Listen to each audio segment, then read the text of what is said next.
listening to the Concierge Coaches Show with Bruce Cameron and Wayne Fritz, only on LA Talk Radio. Well, hello, everybody, and welcome to another exciting program of the Concierge Coaches Show here on LA Talk Radio. I'm Bruce Cameron. Wayne is out in Hawaii this week.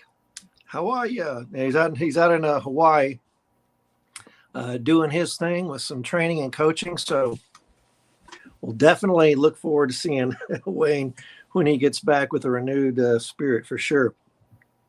But we have a fantastic guest with us today. He's been on the show before, and we're going to revisit some recovery topics that we haven't talked about in a while. And so we have Brennan with us. Thanks for coming on. Absolutely. Thanks for having me. So kind of give our viewers and listeners a brief introduction about yourself, and then I'll fill in whatever you don't, but go ahead. So I am obviously, as you said, in recovery. I'm last month had 16 months, which is the longest I've ever had. Finished kind of a residential program, then did the halfway house deal, and now obviously living on my own, doing school, stuff like that. So things are going real well. But had a lot of experience throughout the past 5+ years in and out of programs and sober living houses and recovery communities all across the country. So absolutely. A little bit of jail here and there. A little bit of jail here and there. Yep. Don't want to forget that. Don't forget that. Yeah, that's the best inpatient program for me. So yeah, man, that you betcha. So so man, so proud of you. I'm sure everybody is happy for you. I know, happy for you. Another thing, you're in college. I know you're kind of turned the corner between an associate's and a bachelor's, right? Mm-hmm. That's correct. Yeah, I'm finishing up this semester will be the last one for the basics, and then we'll start in junior year in January. So it's good. Been able to knock out about a year and a half of school in really the year that I've been out of jail. So it's been good. It's been a productive year for sure. Good, man. Excellent. I just love hearing that. And so you're on the show before. We had talked about some topics like overstaying the welcome and in the treatment center. And today we're kind of pick up on that a little bit. Just a real big emphasis in the industry right now on sober living houses, sober living environments. And that's a big business. It's a good offering. And it's good that it's there for people. Mm-hmm. But there are the off times when it's maybe not the best fit for people. So what I want to do is talk a little bit about that. Well, sure. And if you didn't, if for those who didn't hear the last show or didn't tune into the last show, what we kind of went over was just how you can kind of outstay your welcome at some of these places. It's sober living houses, halfway houses, really any recovery residential community outside of an inpatient program is meant to be transitional. So that's kind of what we touched on last time, how you can overstay your welcome in a way, but not to beat a dead horse there. This it's a tough deal because you never want to tell anyone that they shouldn't get help or that they shouldn't take the precautions that they feel like they need to take in order to keep their sobriety intact, right? So it is a sensitive issue a little bit in that regard. I think a lot of this conversation applies to people who have been out of a residential recovery program, inpatient, outpatient, whatever, and have had systems that they've put their own systems in place or implemented systems that they've learned in rehab, in sober living, in recovery communities into their own life for an extended period of time. Believe it or not, sometimes the question still arises of should they go back into a residential recovery community, and that does happen, believe it or not. And I think that that's kind of where this conversation is about: is that a step backwards? Can that actually maybe even harm their recovery? Can that even, you know what I'm saying? Can that be a setback for them as opposed to a necessary precaution that they're taking? Yeah. And I'll go ahead and kind of jump in there with a few examples, kind of from my genre, if you will.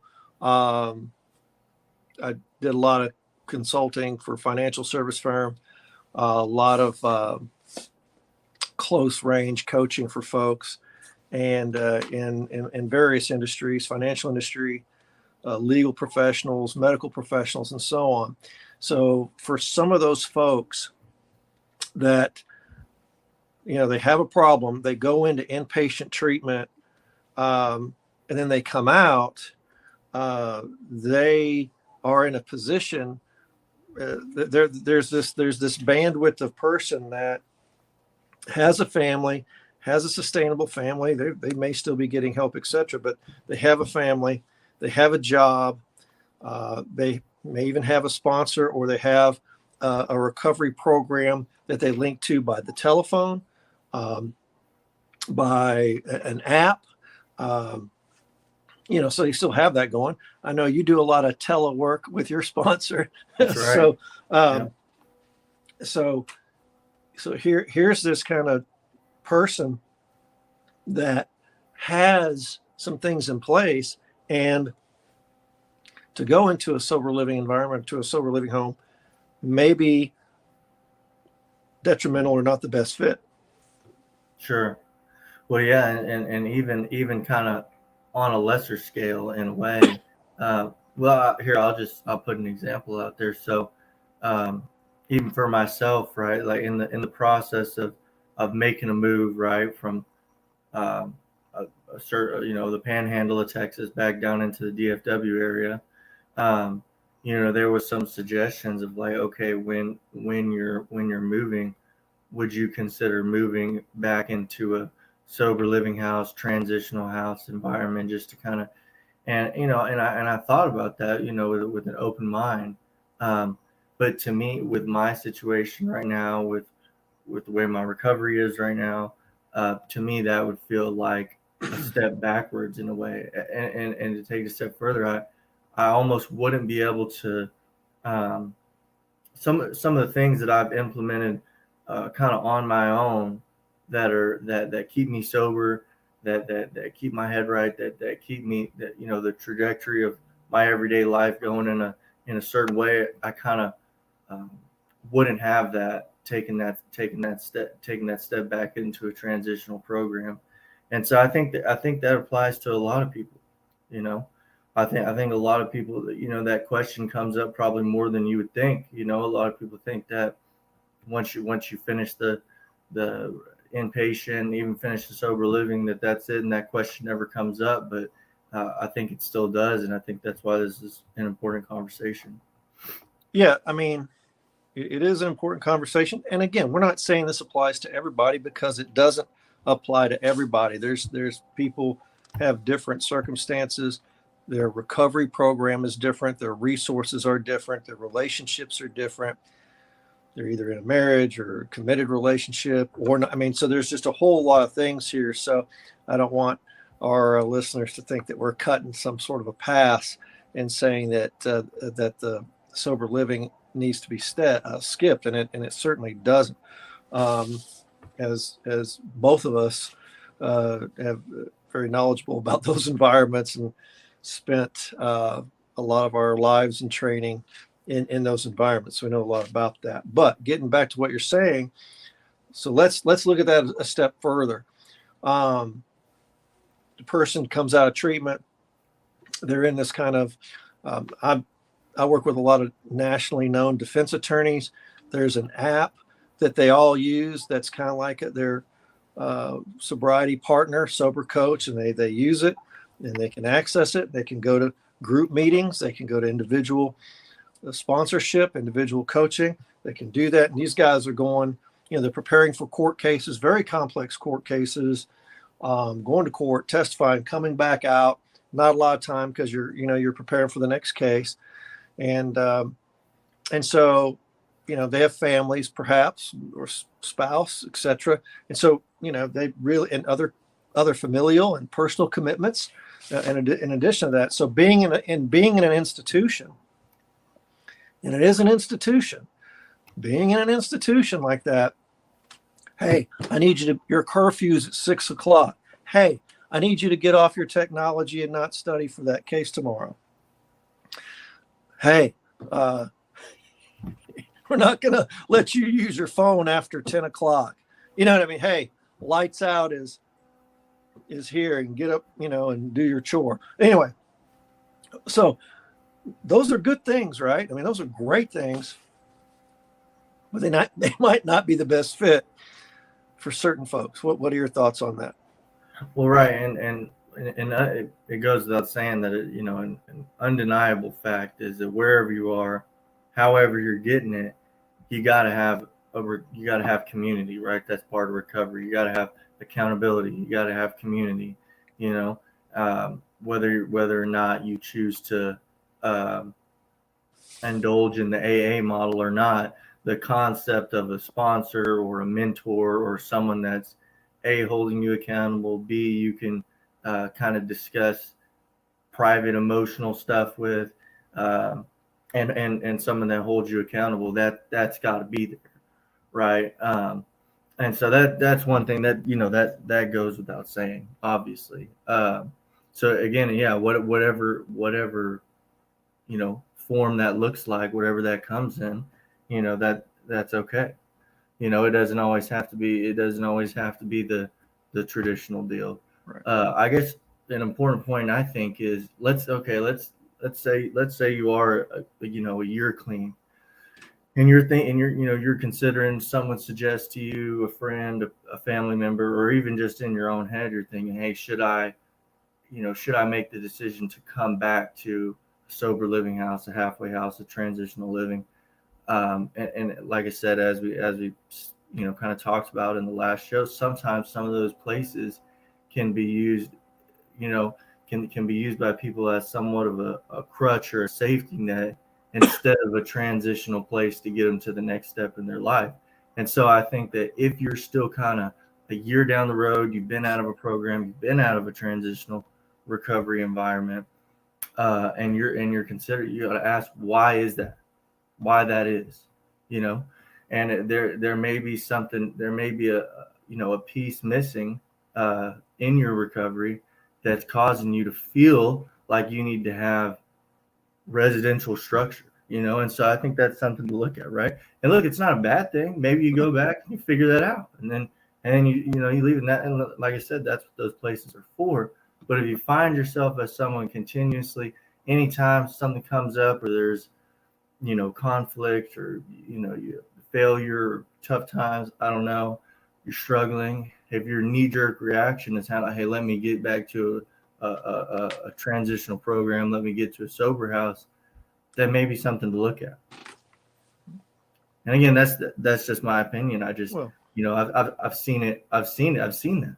That's not hypothetical. I've seen it. I've seen that in people. Oh, I know you've seen it, and I've seen it, and we talk about here where my private practices, in both locations, we have these failure to launch kids, and the failure to launch kids are these 20, 21, 22, 23, still living at home, playing Xbox, on Discord all night, smoking weed. You know what I mean? Not in school, not engaged, no job, just living off the fat of the land. And so that's one form of this that's one iteration of failure to launch here. But the other iteration of failure to launch, just like you said, person goes through inpatient program or jail or whatever it is, hardcore residential, goes into this transitional environment, but then is kind of stuck there. Absolutely, yeah. I mean, there's, I call them rehab lifers, and that is a real thing. There's people who have been in and out and in and out and in and out for we talked. There's two kinds. You hit on a little bit. There's the failure to launch and the 18 to 25 crowd, and then there's the kind of lifers, if you will, who have been repeated that cycle for Now look, if that 20 person, some years. but I do want to say, if failure to launch guy blows up and has a full on relapse, absolutely he's got to go back. You know what I'm saying? Oh, 100%. I just want to clear. Yeah, I know we're on the same page. So So hey, if this person lapses or relapses, hey, they need to go back. But if they're stuck in their recovery. They may not be stuck in their abstinence, but they're stuck in their lifestyle, their issues of daily living, right? Exactly. Other aspects of their life that they need on deck and moving forward.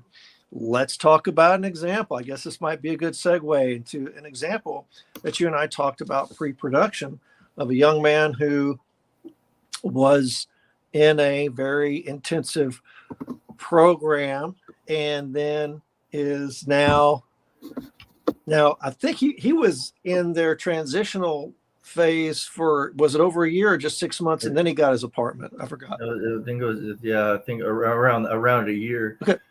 But no, okay. I think that's an important distinction that you made, that that with this conversation, this is more a lifestyle issue and not my recovery, my sobriety is in jeopardy. Yeah, by all means, if you genuinely feel like you're even, just take it a step further, not have already relapsed, even if you're heavily consider relapsing, hit with crave, like the big book talks about, the phenomenon of craving, that's going on, then yeah, it may be a good idea to go into a place where you have a little bit more accountability, direct accountability. So absolutely, I think that's a really good distinction to make.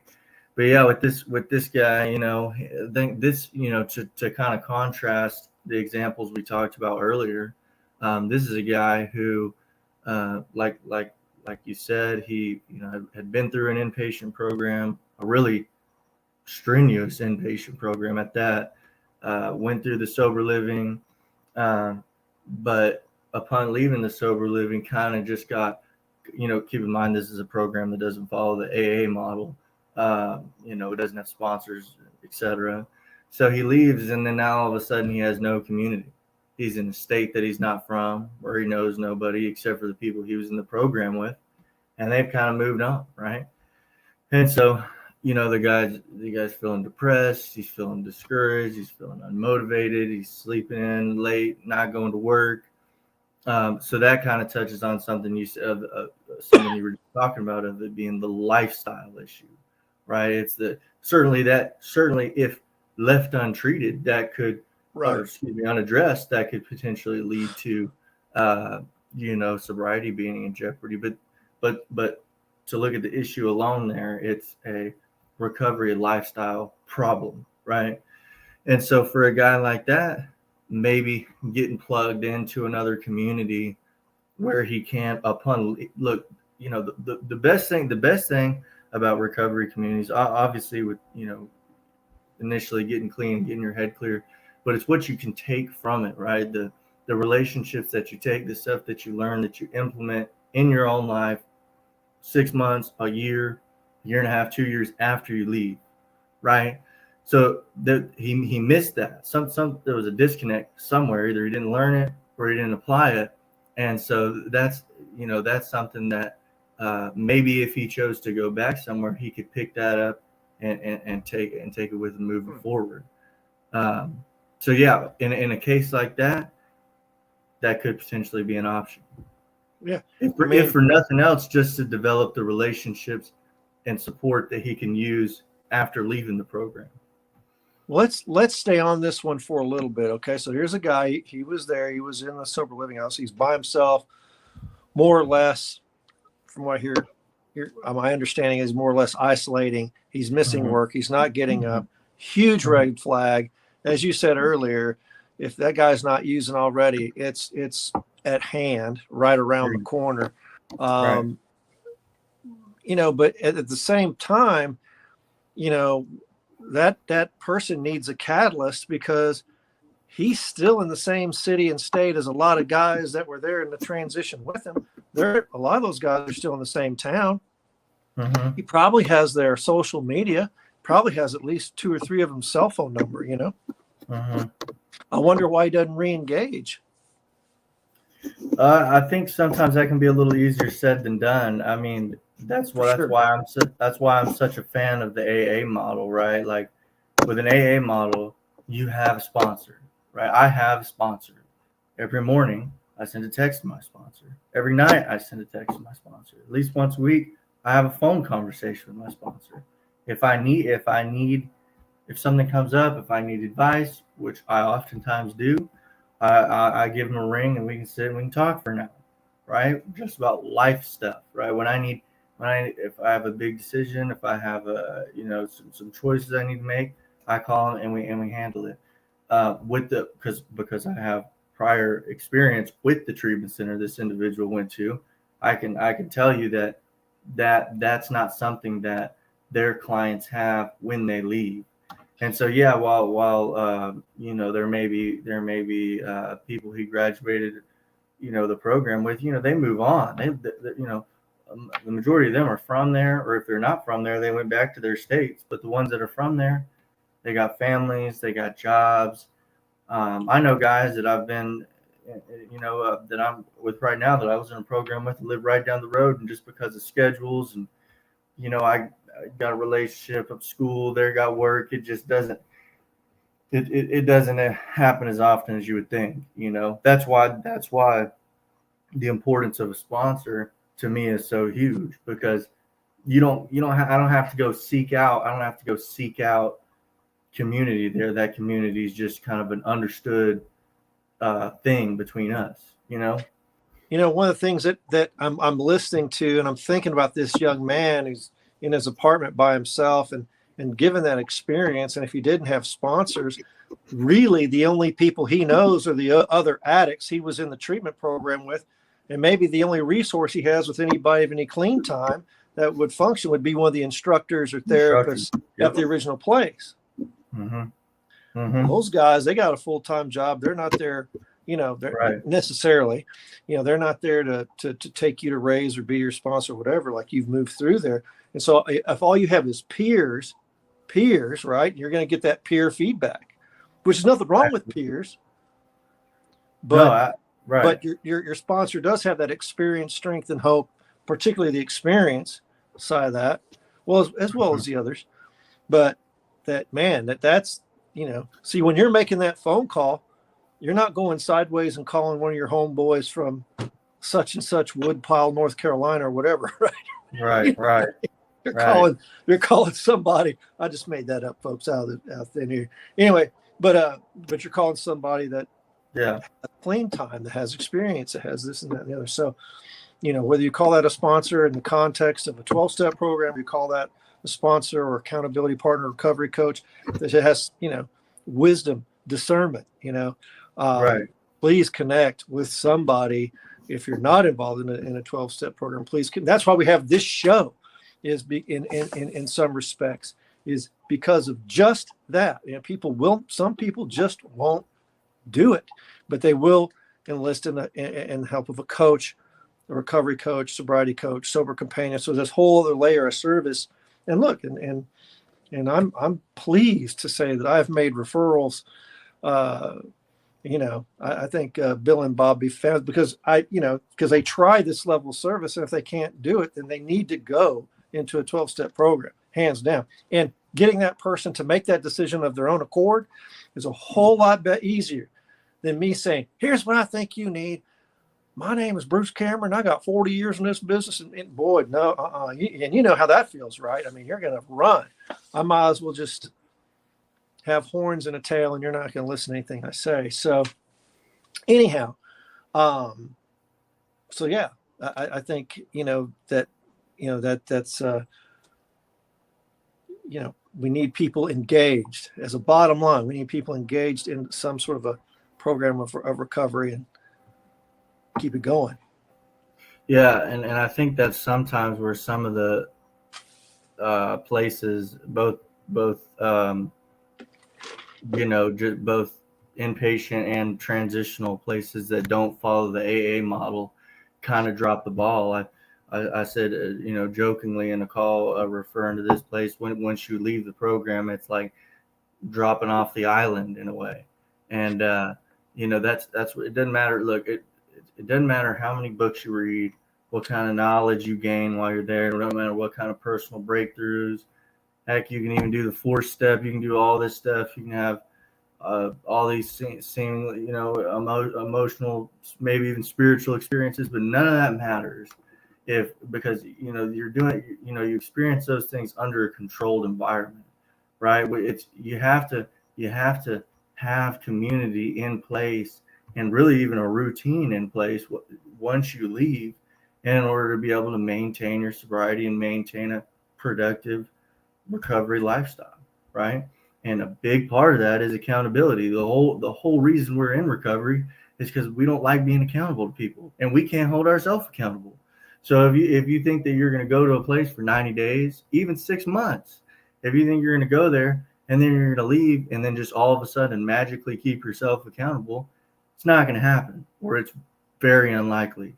So that's why the importance of a sponsor, or if you don't like the word sponsor, you don't like the AA model, like you were saying, a sober companion, a sober coach, even a life coach, hell, even a therapist maybe. But you gotta have someone that you're going to with these kind of issues to get direction, to get counsel, and really just someone to look up and kind of model your life after, right?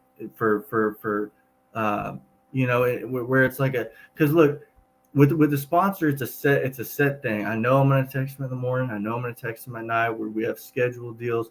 So I don't feel like, we don't want to feel like we're forcing our issues onto, like, for example, with a friend, I'm not going to call up a friend and be like, hey, I got this going on. Let me just vent to you about that. Especially as men, we don't want to do that necessarily. And so I think that's why it's a good thing to have it be an understood deal with a sponsor or a mentor. So.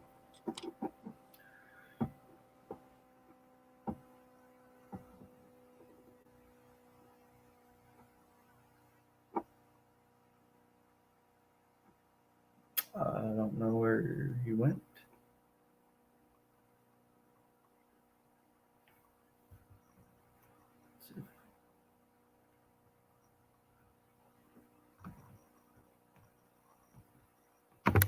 Hopefully I'm back. There I am. Woo. We're back. Yeah, man. Somebody knocked me off the platform there.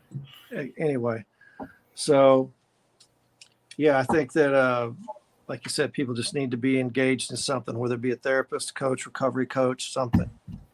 And and a person with experience that can help that person make the next right decision as they move forward with stuff. So yeah, I think that there's that gap that needs to be filled, and unfortunately sometimes in the treatment industry it's heads and beds, and when the insurance runs out, you're part of our aftercare program at Happy Hills Farm or whatever it is, and then that just kind of fades, Right. And so, but as you know, I worked in prisons many years, and right, guys find the Lord, they have breakthroughs, they are on top of their game when they're in prison. Good analogy. I mean, good analogy. They got it all figured out, but it's a whole different deal once they're on the streets and they're back out. Absolutely, and that's not that far of a reach to compare that to people in rehab. It's really not. It just, like, when you anytime you're kind of, a lot of your personal freedoms are taken away and you're on a controlled schedule. Not that it's terrible. Not that even the controlled schedules in jail are terrible. But it's just when your brain kind of switches into that mode, it's a lot easier and because I've noticed it with myself. You know, you don't have to be somewhere for years. You can be somewhere for it really is as little as 90 days, and have that, have that that kind of false sense of confidence, right? Like, oh, I feel so good. I'm learning so much. I had this breakthrough. I found God. I had a spiritual deal. But then when you leave, boom, you kind of get snapped back into reality. And then it's like, okay, well, what real life what tangible systems have you set in place now to hold you accountable? And that's that's why I go back to, if you don't have that, and you were just kind of counting on your spiritual experiences or mental breakthroughs when you were in the program to get you through, that's not going to do it. Right. And so again, for many, that's why the halfway house is so important, because there's still that schedule, expectations, curfews, and those things to try to get them ready to have all that freedom back. But yeah, the ideal setup is how it's supposed to, you go to a residential program, inpatient program. You stay there between 30 and 90 days. You leave. You stay at a sober living house between 3 months, 6 months, or even a year. And then after that, the ideal thing is you move out with a couple of the guys that you were in the program with. You all keep holding each other accountable, and then you go on to eventually have a relationship, and then go on from there. So that way there's kind of that structure all the way. But oftentimes it doesn't work out like that. Oftentimes it doesn't work out like that. And that to kind of bring it full circle. Yeah, that's kind of where this conversation comes up. You left. Now you're having lifestyle problems. I can't hold myself accountable. I can't get up on time for work. I can't, I can't force myself to go to an AA meeting. I can't, that's, you got to look at, why is that? And so, yeah, that's where it comes in. Yeah. Right.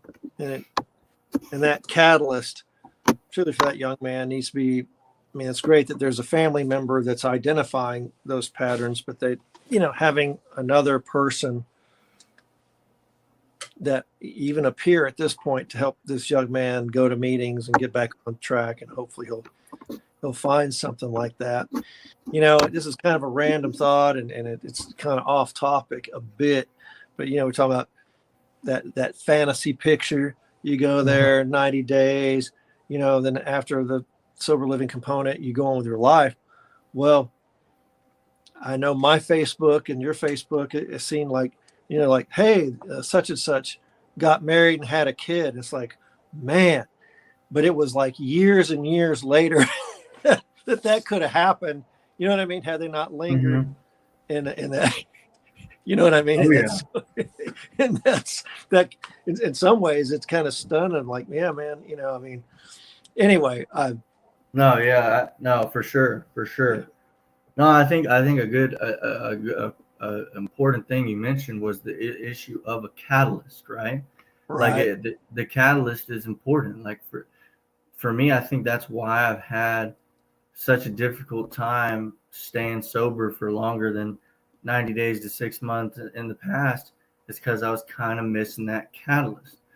We're talking about just getting clean for clean sake type deal, but now with the program that my sponsor has me on, listen to my sponsor, I attribute that to how I've stayed sober this time, because I'm working towards something, right?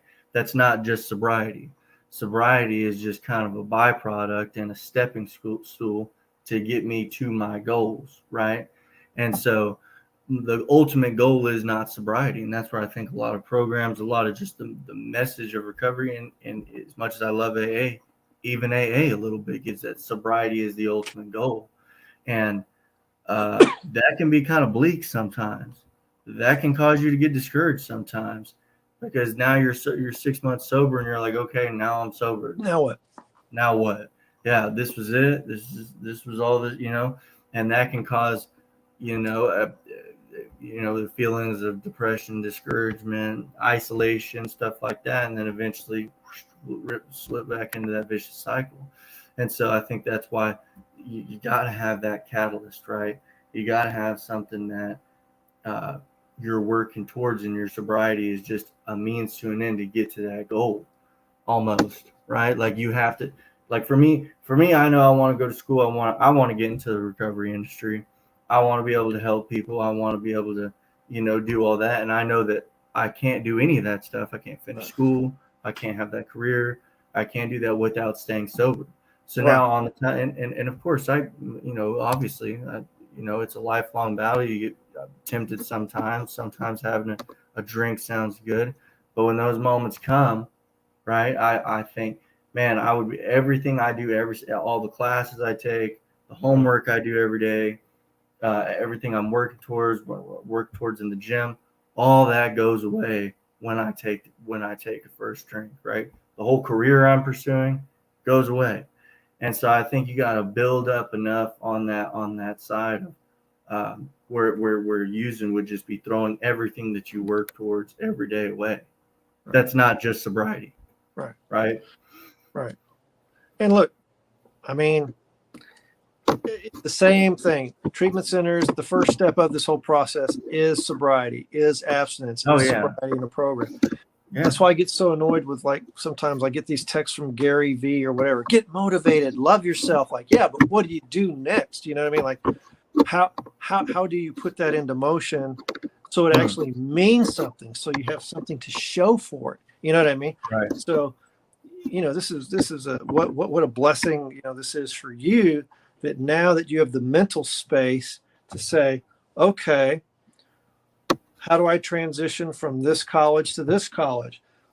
Okay, I'm looking at, a psychology degree program, let's say. Okay, what classes do I need to take next? What sequence do I need to take? How long is it to graduate? And then does that lead to some sort of a certification and stuff in your future, etc., right? Mm-hmm. And so because you have the accountability of the sponsor and the benefit of going through a program and continued participation in a program of recovery, you have the mental space to live a fuller life. Mm-hmm.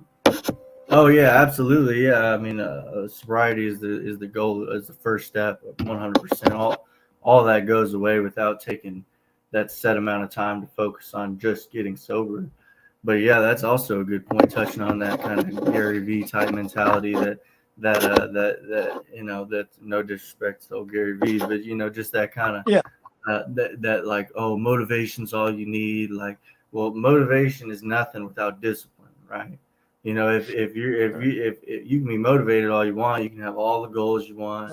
You can wake up and do meditations and make breakfast and coffee and work out all before 6 a.m.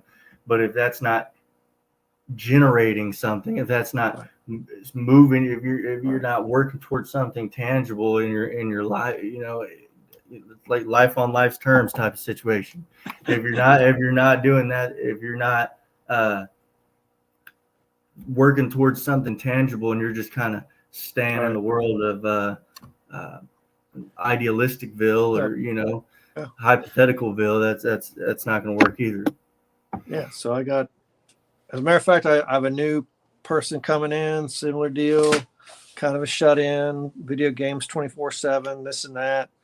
I think in today's world, a lot of people like, oh, well, he just uses pot. I've got rehab centers. They're like, oh, well, even if he smokes a quarter pound a day, we're not going to admit him because it's just pot. Like, damn, what happened? You know what I mean? Back in the day, us old people saw that as a drug, and that would get in the way of people. But nonetheless, this guy is using and so, but unwilling to do anything else. So I'm going to do some testing about what he should do when he grows up in terms of a vocation. Because sooner or later, with these folks, 26 years old is a real number, and that is the age that insurance goes away, right?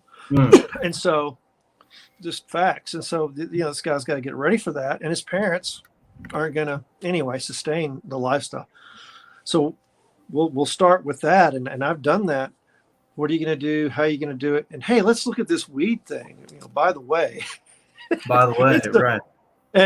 And then the rapport is built, defenses are down, and you may be able to have an honest discussion about what chemicals are doing, what role chemicals are playing in this person's life. And sometimes, you got to take that slow boat to China. And a lot of counselors, boy, they jump on that stuff like right there. You're in denial, rah, rah, rah, and man, those guys are either going to go into treatment, or they're going to go south, and they're not going to come out of their shell for 6 months, a year, and then what? So, hey, it's not the best path, but it is a path. And sometimes, you and with coaching, we just kind of follow the client if we can. So anyway, it's just kind of a good mix of your environment matters. Your environment matters. I can't, as a coach, right? I went into an area and started seeing clients in a particular area that was my velvet rope client, and really didn't settle for much less and got it. But guess what? I put myself in environments that led to that clientele. It's just real simple. A lot of people are like, man, how are you able to get this person or that person? Hey, man, I literally positioned myself to be around those clients.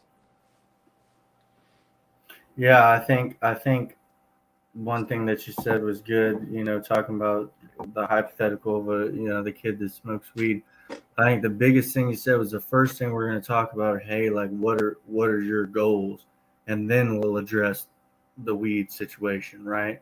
Because if you come on to someone like, hey, this is an issue, you need to stop doing this, just no reason, just stop doing, you need to work on stop doing this. It's very likely that they're just going to tune you out, right, and not take you seriously. Whereas if you're talking to someone, you're like, hey, what are your goals? How are we going to work towards this?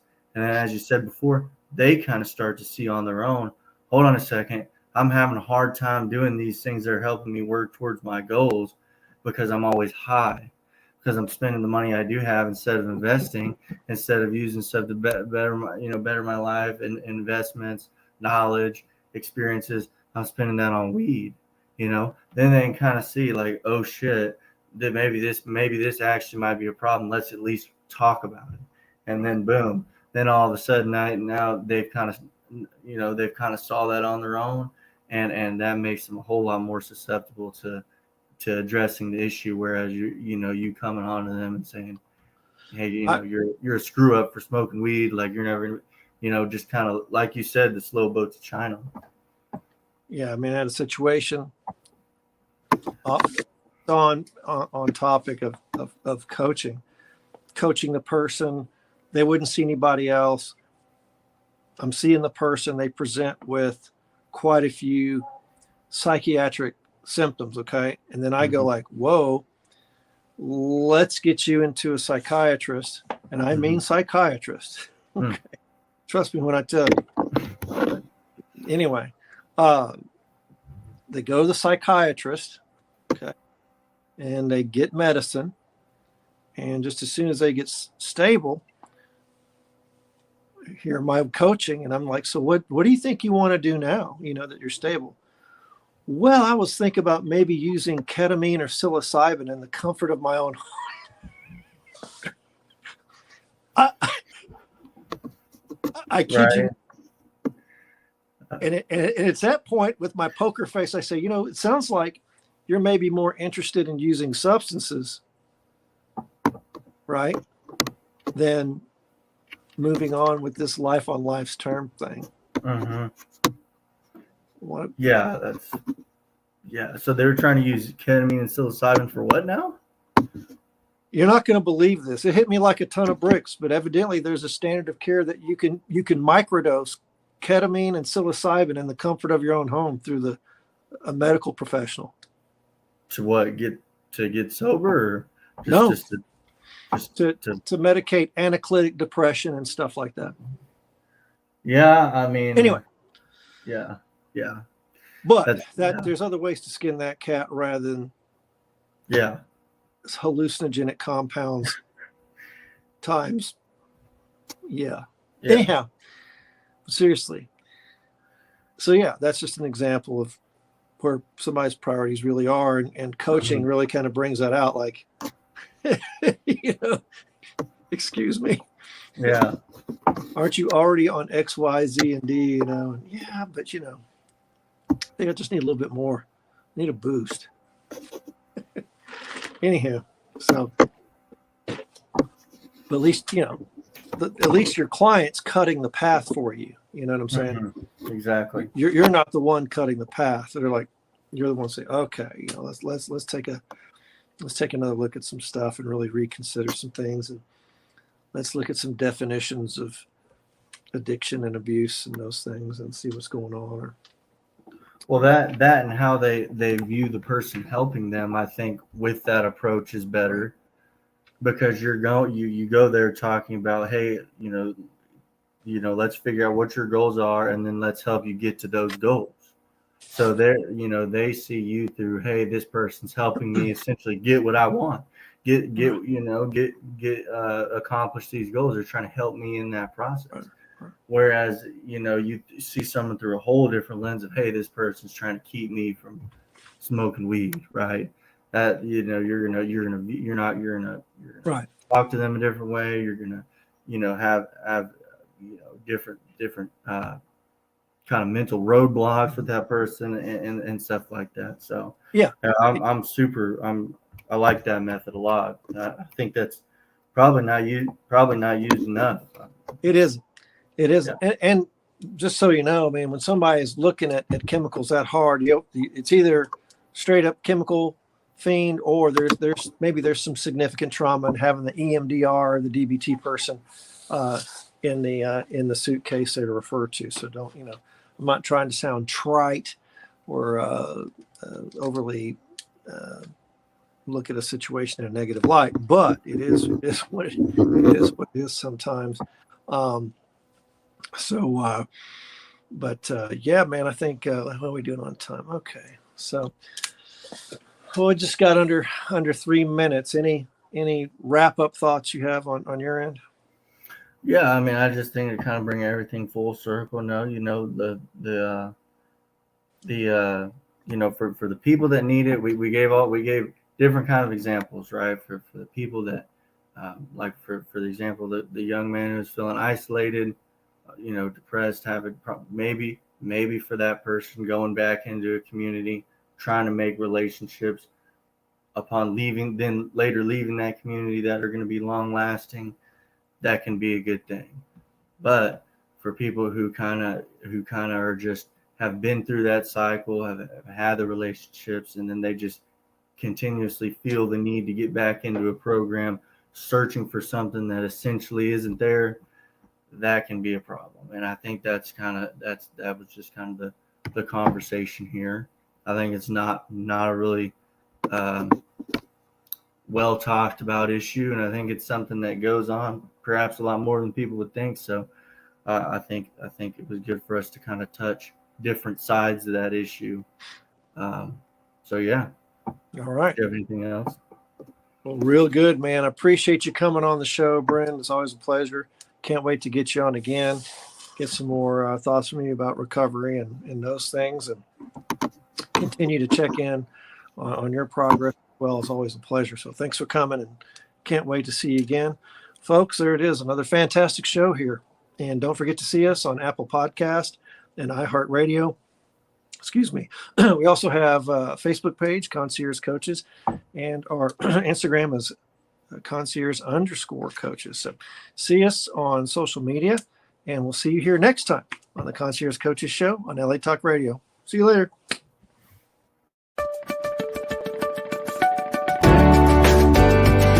You're listening to the Concierge Coaches Show with Bruce Cameron.